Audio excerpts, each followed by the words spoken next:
In the heart of North America, a monumental structure is rising to connect two nations, the Gordie Howe International Bridge. Once envisioned as a symbol of partnership and prosperity, this $4.8 billion marvel now stands at the center of a fierce economic storm. As a renewed trade war threatens the very commerce it was built to facilitate, the bridge's story has become one of political tension and economic uncertainty. As the bridge prepares to open, it poses a critical question: will it fulfill its destiny as a symbol of cooperation, or become a costly monument to a friendship under strain? For nearly a century, the Ambassador Bridge stood as the vital lifeline connecting Detroit and Windsor, serving as the main artery for trade and travel between the United States and Canada. Its iconic steel arches became a symbol of cross-border cooperation and economic partnership, linking two nations and countless communities. At its peak, the bridge carried a staggering quarter of all truck traffic between the U.S. and Canada, making it one of the busiest international border crossings in North America. Every day, thousands of trucks rumbled across, transporting everything from auto parts to fresh produce, fueling industries on both sides of the border. But as the decades passed, the bridge began to show its age. Structural concerns mounted, and frequent bottlenecks led to frustrating delays. The risks of relying on a single privately owned crossing became impossible to ignore, especially as maintenance costs soared, and the threat of disruption loomed ever larger. Business leaders, government officials, and local communities all recognized the urgent need for a modern, publicly owned alternative that could meet the demands of a growing economy and ensure the security of cross-border trade. Enter the Gordie Howe International Bridge, a state-of-the-art 6-lane cable-stayed structure designed to handle the future of North American trade. With advanced customs plazas and direct highway connections, it promised to streamline the flow of goods and people, reducing congestion and wait times. Construction began in 2018, marking a new era of resilience and stability for the region. The project brought together workers, engineers, and planners from both countries, all united by the vision of a stronger, more reliable link for the next century. The new bridge was built on the belief that U.S. Canada trade would continue to drive prosperity and growth for generations to come, an assumption that, in a rapidly changing world, would soon face new and unexpected challenges. The Gordie Howe Bridge was meant to guarantee the uninterrupted flow of goods and people, ensuring that the border would remain open and efficient even in the face of political uncertainty and global disruptions. The U.S.-Canada economic partnership is one of the world's most integrated, especially for Michigan, whose economy relies on over $78 billion in annual cross-border trade. The automotive industry is the backbone, with parts crossing the border up to 7 times before becoming a finished vehicle. This just-in-time system depends on a frictionless border, made possible by decades of trade agreements like USMCA. The result, unparalleled efficiency, but also extreme vulnerability to disruption. The Gordie Howe Bridge was conceived as the physical embodiment of this integration. It was built on the belief that partnership was permanent, and the main challenge was logistics. Few imagined that political decisions, not infrastructure, would threaten the very foundation of free trade. In January 2025, Donald Trump's return to the White House marked a dramatic shift in North American relations. His administration wasted no time in reigniting protectionist policies, and within days, a new trade war with Canada was underway. The world watched as tensions escalated between two of the world's closest allies, threatening decades of economic cooperation and trust. The U.S. imposed a sweeping 25% tariff on all Canadian goods entering the country, sending shockwaves through cross-border industries. This was quickly followed by targeted tariffs on steel and aluminum, two sectors vital to both economies, and a 10% baseline reciprocal tariff on a wide range of products. The message was clear: America First was back, and the cost of doing business with the U.S. had just skyrocketed. In a matter of weeks, the price of Canadian imports soared for American consumers and businesses alike. Everyday goods became more expensive, and supply chains that once flowed freely now faced delays and uncertainty. A financial wall had risen at the border, impacting everything from groceries to car parts. Canada, under the leadership of newly elected Prime Minister Mark Carney, responded swiftly and decisively.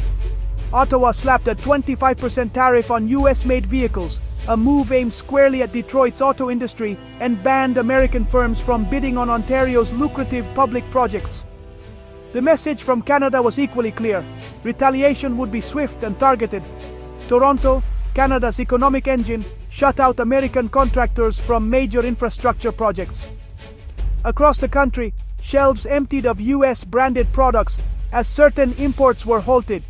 The ripple effects were felt in both nations, with businesses scrambling to adapt and consumers facing new shortages.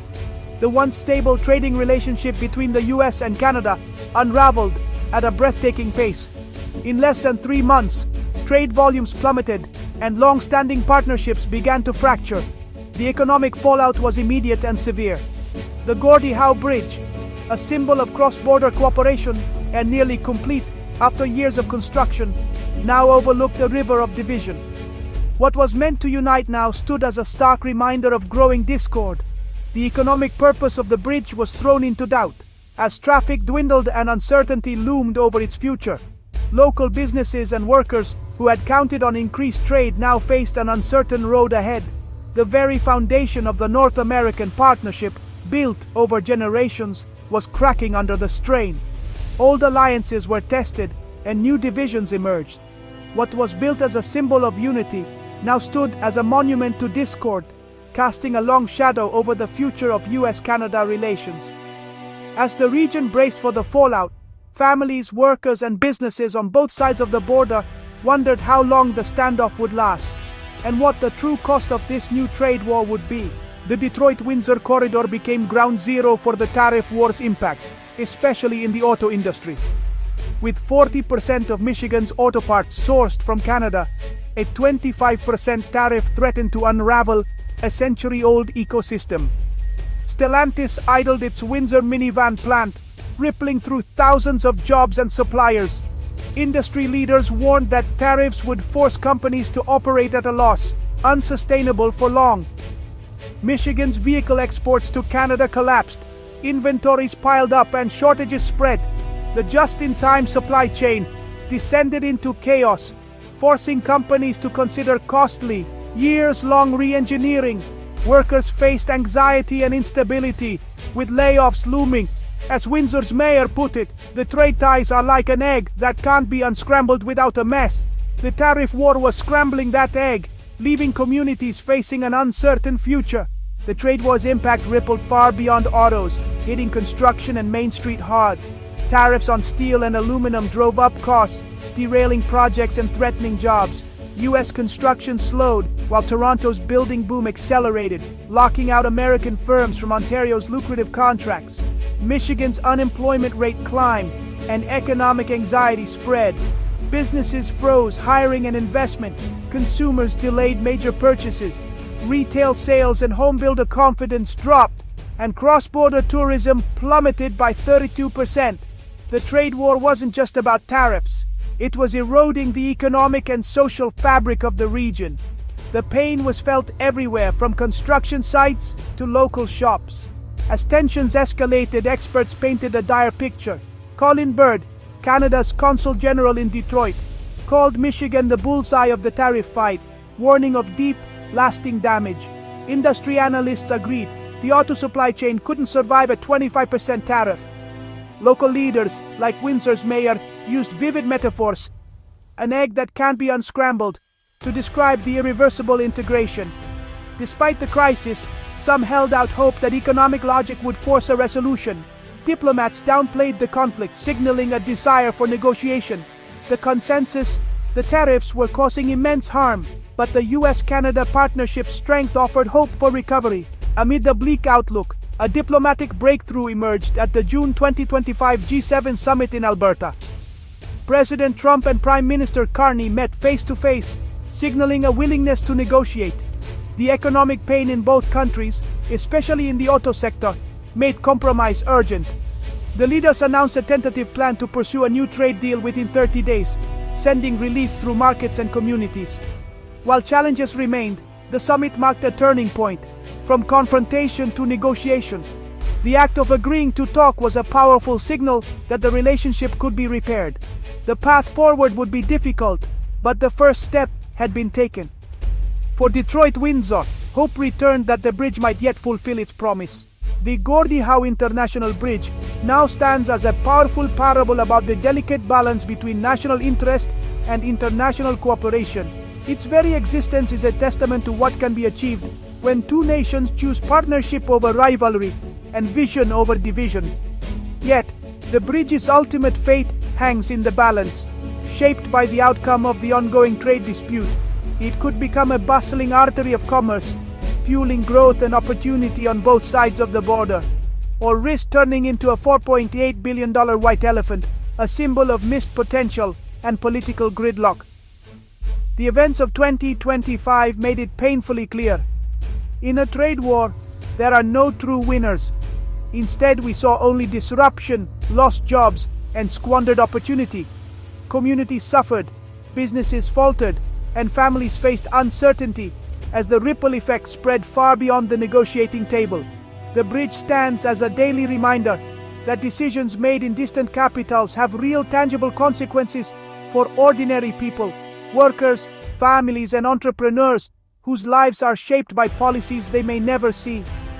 Looking ahead, the future demands a renewed commitment to cooperation, mutual respect, and open dialogue. Only by working together can we overcome the challenges that threaten our shared prosperity. The challenges before us are complex, but they require building more bridges, literal and metaphorical, not walls. Bridges connect us, foster understanding, and create opportunities that walls can never provide.